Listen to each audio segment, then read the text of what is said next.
कोयल बिन बगिया ना सोहे राजा, कोयल बिन बगिया ना सोहे राजा, कोयल बिना बगिया ना सोहे राजा, कोयल बिना बगिया ना सोहे राजा, कोयल बिना बगिया ना सोहे राजा, कोयल बिना बगिया ना सोहे राजा। बहुत बढ़िया गाइए बस। वाह वाह वाह वाह वाह, क्या बात है।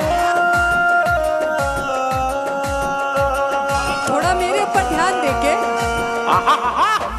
भाई भतीजा बिना नैहर न शोभे, नैहर न शोभे राजा, नैहर न शोभे, भाई भतीजा बिना नैहर न शोभे, नैहर न शोभे राजा, नैहर न शोभे, भाई भतीजा बिना नैहर न शोभे, देवरा बिना, देवरा बिना अंगना ना सोहे राजा, देवरा बिना अंगना ना सोहे राजा, कोयल बिना बगिया ना सोहे राजा, कोयल बिना बगिया ना सोहे राजा।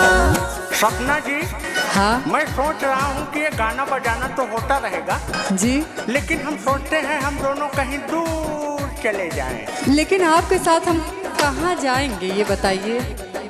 जहाँ पे कोई ना हो, हम और आप। सास ससुर बिना ससुरो न शोभे, ससुर न शोभे राजा, ससुरो न शोभे, सास ससुर बिना ससुर न शोभे, ससुर न शोभे राजा, ससुर न शोभे, सास ससुर बिना ससुर न शोभे, सैयारे बिना, सैयारे बिना सजिया ना सोहे राजा, सैयारे बिना सजिया ना सोहे राजा, कोयल बिना बगिया ना सोहे राजा, कोयल बिना बगिया ना सोहे राजा, कोयल बिना बगिया ना सोहे राजा, कोयल बिना बगिया ना सोहे राजा, कोयल बिना बगिया ना सोहे राजा, कोयल बिना बगिया ना सोहे राजा।